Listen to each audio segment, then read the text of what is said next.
곧 예배가 시작됩니다. 온라인으로 하나님께 드리는 예배에 정성을 다해 임해 주시기 바랍니다. 온 가족이 함께 모여 거룩하게 예배를 드립니다. 부모가 아이들의 훌륭한 영적 교사 역할을 하시길 바랍니다. 단정한 복장으로 예배를 드립니다. 성경책을 지참합니다. 예배 10분 전부터 예배 준비를 완료하고 기도합니다. 올바른 자세로 모든 순서에 정성을 다해 참여합니다. 핸드폰보다는 TV나 컴퓨터 모니터로 예배를 드립니다. 예배에 집중하여 하나님의 은혜를 기대합니다. 헌금은 정성껏 준비해서 우편으로 보내시거나 직접 교회 사무실 헌금함에 봉헌합니다.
하나님이여, 내 마음을 정하였사오니 내가 노래하며 나의 마음을 다하여 찬양하리로다.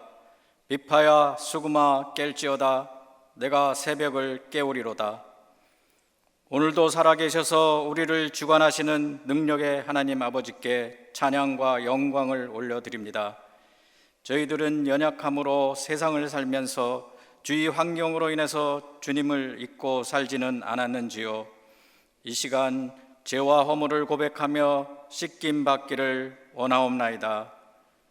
임마누엘 주님, 이 시간 죄 가운데 찢기고 상처난 심령을 고쳐주시고 고통과 고난 속에서 피곤하고 지친 영혼을 위로해 주시옵소서. 지금의 저희들의 삶은 세상이 만들어낸 코로나 바이러스로 인해 여러 가지 일들이 주님이 바라시는 삶을 살지 못하고 있습니다. 이 모든 것 또한 지나가겠지만 그 시간이 짧도록 주님 은혜 내려 주시옵소서. 그리하여 저희들이 주님께 찬양과 기도로 감사하는 신실한 예배 자리에 있도록 능력 내려 주시옵소서. 그럼에도 불구하고 이번 주일부터 공예배로 주님께 예배 드릴 수 있음에 찬양과 감사 기도 드립니다. 오늘 예배 속에 성령님께서 주님만이 주시는 참된 평안과 기쁨을 얻을 수 있게 하옵소서. 또한 우리가 받은 은혜를 증거함으로 주님을 모르는 사람들이 주님 앞으로 돌아오는 복음의 진리와 예수님의 사랑을 전하게 하옵소서. 오늘 말씀을 증거하실 노희균 목사님 영육간의 강건함을 주시고 성령 충만함으로 주님의 말씀을 능력 있게 전하게 하옵소서.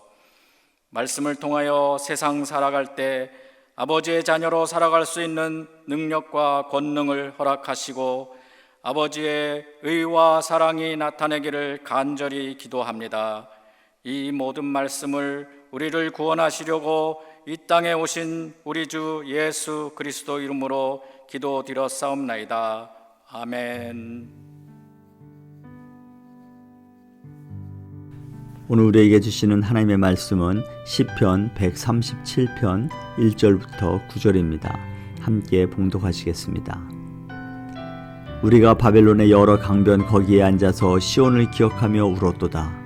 그 중에 버드나무에 우리가 우리의 수금을 걸었나니 이는 우리를 사로잡은 자가 거기서 우리에게 노래를 청하며 우리를 황폐하게 한 자가 기쁨을 청하고 자기들을 위하여 시온의 노래 중 하나를 노래하라 함이로다. 우리가 이방 땅에서 어찌 여호와의 노래를 부를까? 예루살렘아, 내가 너를 잊을진대 내 오른손이 그의 제주를 잊을지로다.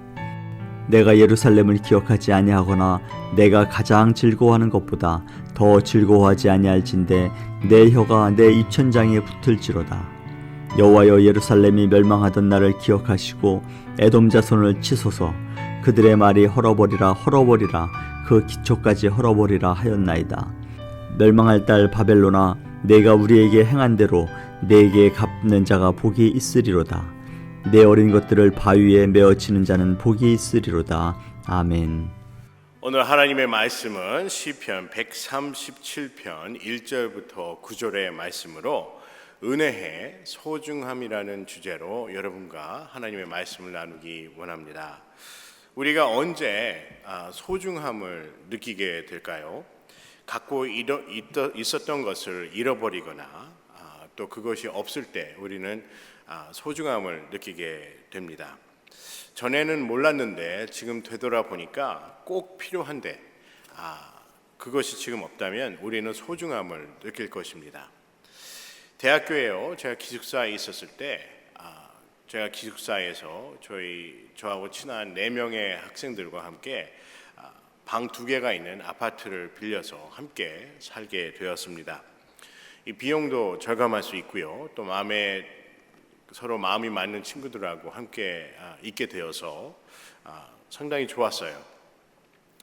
저희는 이제 공부는 거의 도서실에서 이제 하기 때문에 아파트는 저희가 잠자고 좀 쉬고 또 친구들과 함께 모이는 그런 공간으로 사용을 주로 하였습니다. 저희가 차가 3대가 있었어요. 저희 친구들하고 같이 친구들도 차가 있고 저도 차가 있다 보니까 차가 3대가 있었는데 다 차가 오래된 좀 노후가 된 그런 차였습니다.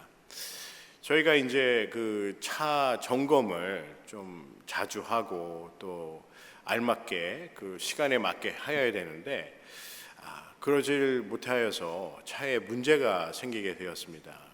제가 정확한 기억은 안 나는데 이 쿨링 펌프라는 것 같아요. 그게 문제가 생겨서 정비소에 맡기게 되었죠. 그런데 한 2-3일 정도 이렇게 정비가 필요하다 이런 얘기를 듣고 차를 맡기고 이제 집으로 오게 되었습니다.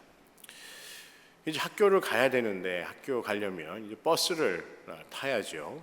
친구들한테 부탁도 할 수가 있는데 수업 시간이 다 다르기 때문에 제가 이렇게 불편함을 안 주기 위해서 그냥 버스를 이렇게 타기로 그렇게 결심을 하였습니다.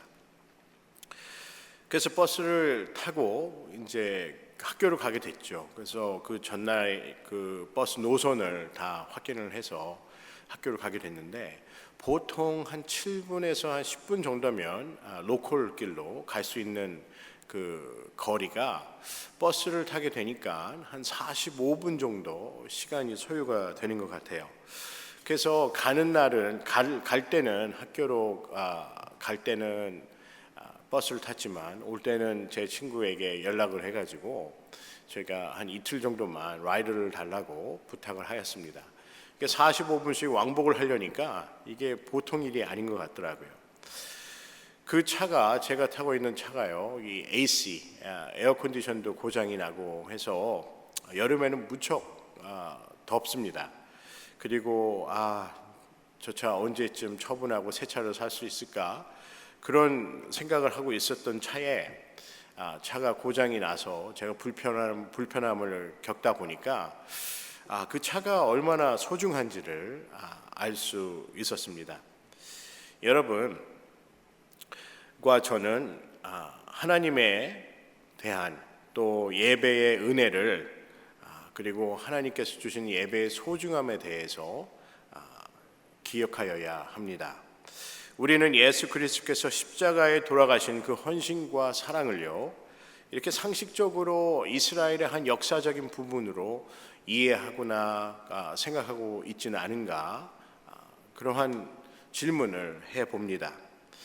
우리는 예수 그리스도를 믿는 신앙, 그리고 예수 그리스도를 섬기는 그런 제자로서의 삶, 그리고 하나님의 백성으로서 하나님을 예배하는 그러한 삶을 소중히 여기고 있는지 오늘 말씀을 통해서 한번 우리 자신을 뒤돌아보기를 원합니다.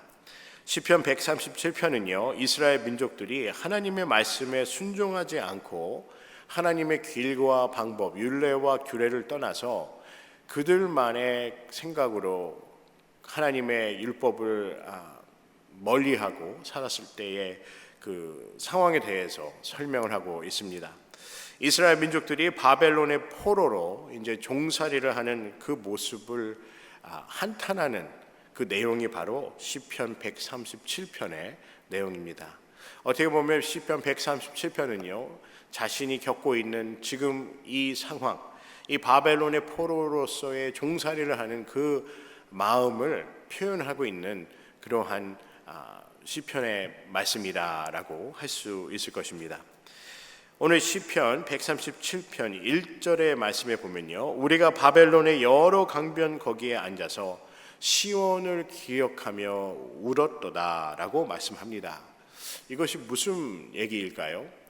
이스라엘 민족들이 바벨론에 잡혀서 종살이를 하면서 시온, 예루살렘을 기억을 하는 거죠. 우리가 옛날에는 예루살렘에서 진짜 행복하며 진짜 하나님께서 주신 큰 축복을 받고 하나님의 보호하심과 인도하심으로 그 나라가 번영하고 우리가 진짜 풍족하게 살았던 그 시온, 하나님의 영광이 머물렀던 그 시온을 생각하며 지금의 삶을 이제 후회하는 것이지요.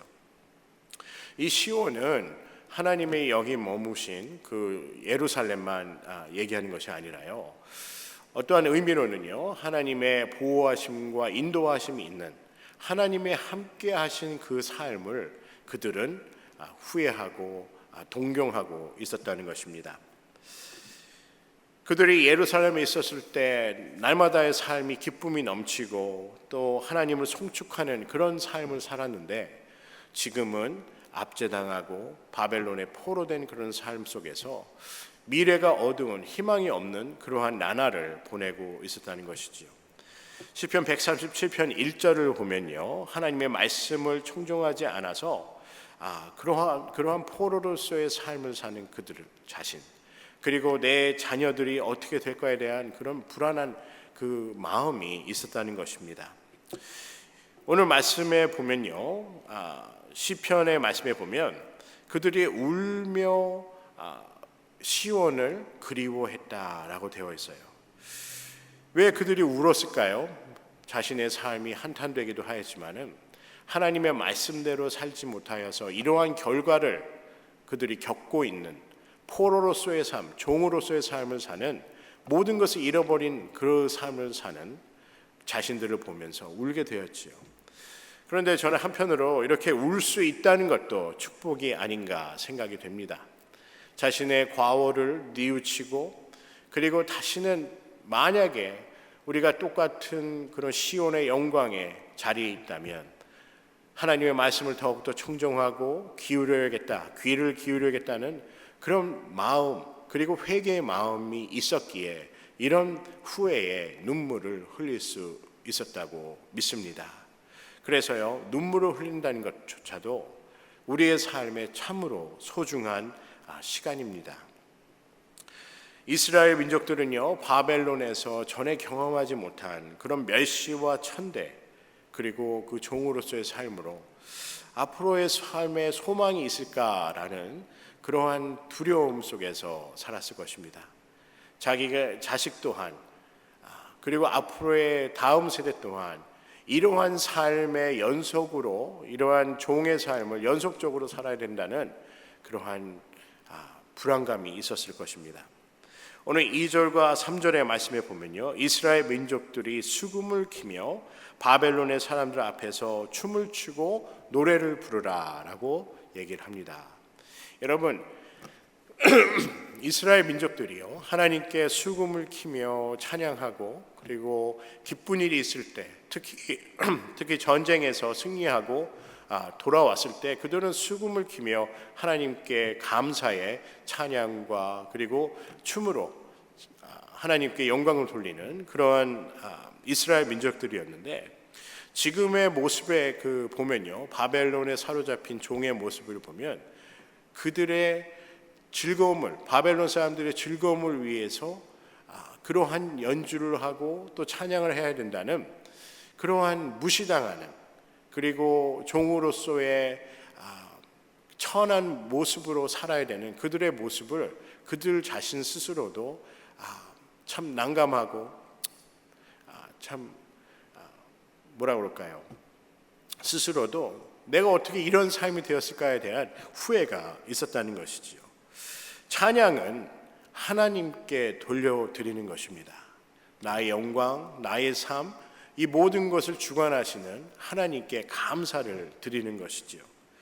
사울 왕이 블레셋의 전쟁에서 지고 다윗이 유다의 왕으로 대략 7년 6개월 정도를 통치를 하게 됩니다.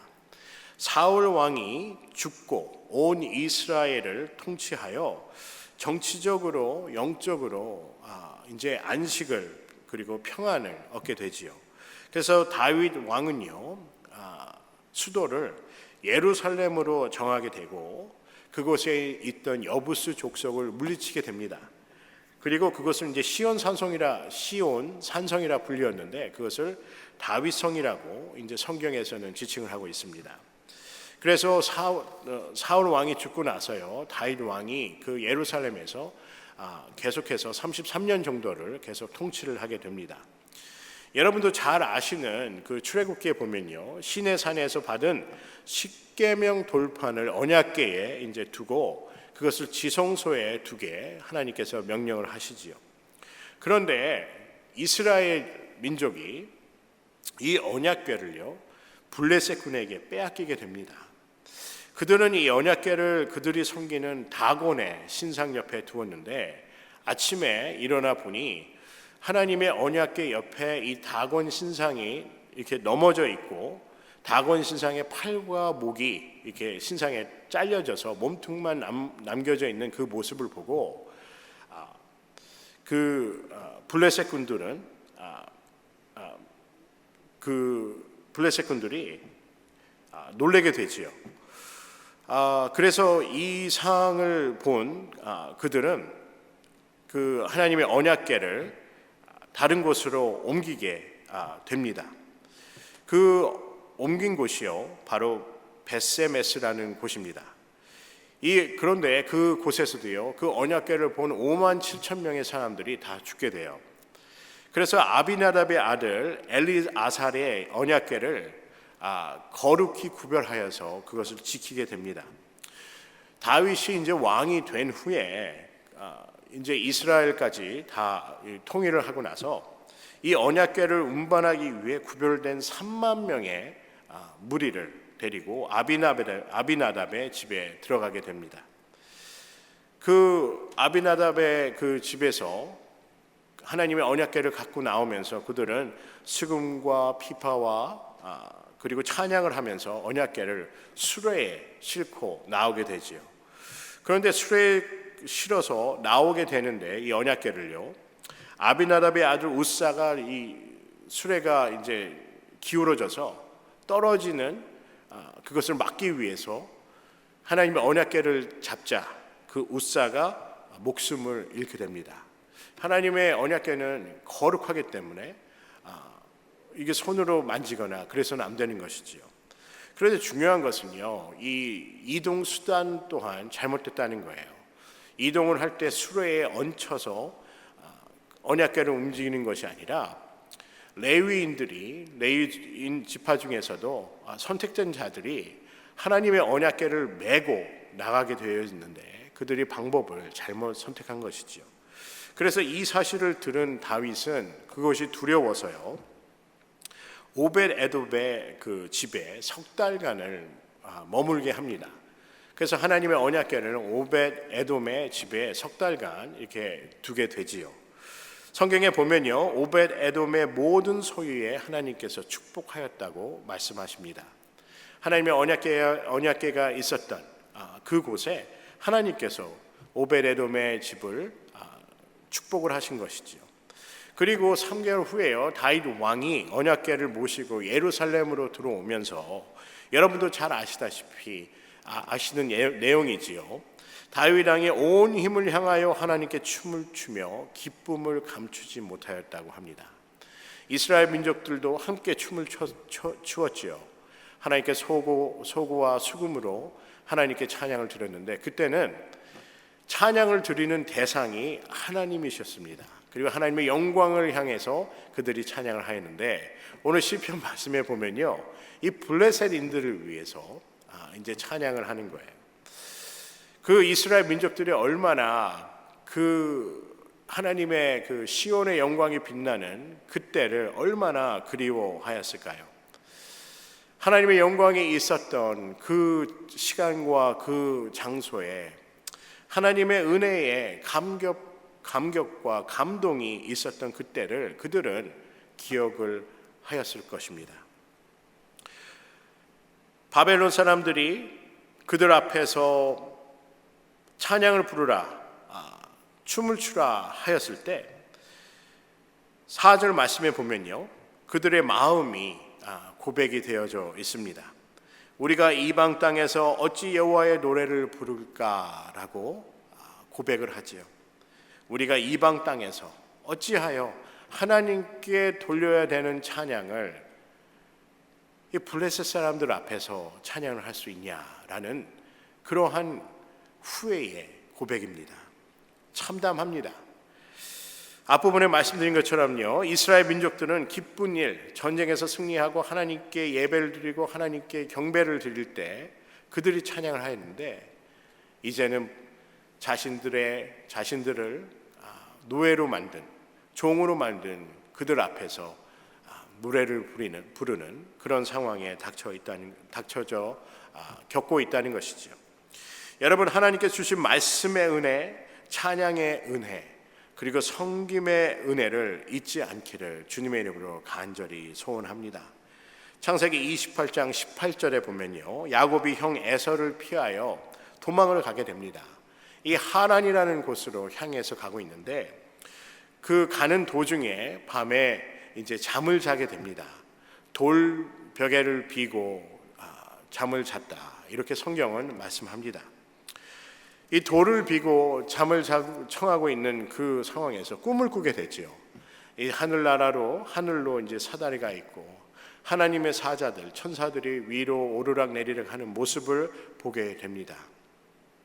그리고 창세기 28장 14절의 말씀에 보면요, 야곱이 들은 하나님의 음성을 말씀하고 있습니다. 내 자손이 땅에 티끌같이 되어 내가 서쪽과 동쪽과 북쪽의 남쪽으로 퍼져 나갈지며 땅의 모든 족속이 너와 내 자손으로 말미암아 복을 받으리라 라고 말씀하십니다. 야곱은 잠에서 깨어서요, 창세기 28장 16절에 이런 고백을 하게 됩니다. 여호와께서는 과연 여기 계시거늘 내가 알지 못하였도다 라고 고백을 하게 되죠. 하나님께서 야곱에게요, 꿈을 통하여 이런 축복을 주시지요. 갈 데를 모르고 어디로 가야 될지 어떻게 되어야 될지 모르는 상황 속에서 하나님은 야곱에게 언약을 허락하신 것입니다. 내 자손이 땅의 티끌같이 되어서 내가 서쪽과 동쪽과 북쪽의 남쪽으로 퍼져 나갈지며 땅의 모든 족속이 너와 내 자손으로 말미암아 복을 받겠다고 말씀을 하신 것입니다. 이 사실을 들은 이 야곱은 하나님이 살아계심을 경험하게 되었습니다. 자신이 베고 잤던 그 돌베개를요, 기둥을 삼고 그 위에 기름을 붓고요, 그것을 베델이라 이렇게 칭하게 되지요. 이 베델의 의미는요, 하나님의 집이라는 뜻입니다. 야곱이 기둥을 세우고 기름을 붓고 베델이라 칭한 것도 중요합니다. 그런데요, 여기 한 가지 더 중요한 사실은 여호와께서 과연 여기 계시거늘 내가 알지 못하였도다라는 것입니다. 저는 이 말씀이 마음에 와닿았어요. 야곱이 그 어려운 상황 속에서도 그와 함께 하신 하나님, 앞으로도 함께 하신 하나님께서 야곱에게 친히 말씀해 주셨다는 것, 그리고 하나님이 함께 하심을 깨달았다는 것, 그것을 야곱은 알았다는 것입니다. 야곱이 말로만 들었을 거예요. 아브라함의 하나님, 이삭의 하나님, 그렇게 말로만 듣던 하나님을 직접 그 음성을 듣고 꿈에서 그러한 하나님의 약속을 본 그 야곱이 얼마나 감격이 있을까요? 하나님의 은혜에 대한 그 감격이 충만하였을 것이라 생각이 됩니다. 여러분, 우리 또한 하나님의 은혜를 잊어서는 안 됩니다. 여러분, 우리가 코비드-19으로요, 참 많은 변화가 있습니다. 여러분과 저는요, 우리가 하나님께 예배드리는 그 은혜를 잊어서는 안 됩니다. 예수 그리스도의 보혈의 십자가, 그 십자가를 잊어서는 안 됩니다. 하나님의 축복의 은혜, 우리를 하나님의 자녀로 삼으신 그 은혜, 그리고 회개의 은혜, 이 모든 것을 우리는 잊어서는 안 된다는 것입니다. 여러분, 내 주를 가까이 하려 함은이라는 찬송가를 아실 것입니다. 담임 목사님께서도 주일 설교에 몇 번 언급을 하셨는데요. 이 곡의 작사가는요, 세라 애덤스라는 분입니다. 1805년부터 1848년까지 생을 마감하기까지 배우자로서의 연기하는 배우로서의 삶을 살았다고 합니다. 그런데 폐결핵으로요, 32세에 이제 투병을 하게 돼요. 폐결핵. 배우의 삶을 살던 그녀는요, 그 윌리엄 폭스라는 목사님과 함께 전에도 이런 찬송가를 작곡과 작사를 함께 하였다고 해요. 그런데 32살에 이런 폐결핵으로 이제 배우의 꿈을 접고 이제 투병 생활을 할 때 이 절망적인 상황 속에 창세기의 말씀을 읽다 야곱의 모습 속에 자신의 모습을 보게 되었다고 합니다. 야곱이 그렇게 험난하고 어렵고 고난과 역경 속에 있는 그 야곱의 삶 속에서 하나님의 함께하심을, 그리고 하나님께서 야곱에게 주신 그 약속을 읽으면서 마음에 감동이 와 자신의 처지와 비교를 하게 된 것이지요. 그래서 쓴 그 찬송가가 바로 내 주를 가까이 하려 함이라는 찬송입니다. 그래서 이 세라 애덤스라는 이 분이 작사를 하게 됐죠. 그 내 주를 가까이 하려 함이라는 그 찬송의 그 곡은 이렇습니다. 내 주를 가까이 하게 함은 십자가 짐 같은 고생이나 내 일생 소원은 늘 찬송하면서 주께 더 나아가기 원합니다 라고 되어 있습니다. 내 고생하는 것 야곱이 돌베개에 베고 잠 갔습니다. 꿈에도 소원이 늘 찬송하면서 주께 더 나아가기 원합니다. 천성에 가는 길 험하여도 생명길 되나니 은혜로다 라고 고백을 하지요. 그리고 천사 날 부르니 늘 찬송하면서 주께 더 나아가기 원합니다. 마지막 절은요, 야곱이 잠 깨어 일어난 후 돌단을 쌓은 것 본받아서 숨질 때 되도록 늘 찬송하면서 주께 더 나아가기 원합니다 라고 자신의 고백을 하게 됩니다. 여러분, 성경 말씀은 이처럼 하나님의 은혜를 기억해 하는 그러한 말씀입니다. 또 찬송은요, 찬송을 우리가 부름으로써 하나님을 향한 우리의 고백이 담겨져 있는 것입니다. 여러분, 코비드-19으로 모든 것이 중단된 우리가 그런 경험을 하였습니다. 하지만 우리가 하나님에 대한, 그리고 하나님의 예배에 대한, 그리고 하나님께서 우리에게 주신 그 믿음과 신앙에 대한 소중함에 대해서는 우리가 멈추거나 그 하나님의 은혜를 잊어서는 안 됩니다. 하나님께 주신 그 은혜를 우리는 소중히 여기며 신앙의 여정을 살아가는 여러분과 제가 되기를 주님의 이름으로 간절히 소원합니다. 오늘 하나님의 말씀을 통해서요, 우리가 참으로 소중히 여겨야 될 것이 무엇인지 다시 한번 생각해 보았습니다. 하나님이 주신 그 신앙, 믿음, 그리고 하나님께서 허락하신 그 예배의 소중함, 그리고 찬양의 소중함, 그리고 구원의 소중함을, 그리고 섬김의 소중함을 잊지 않는 여러분과 제가 되기를 주님의 이름으로 간절히 기도합니다.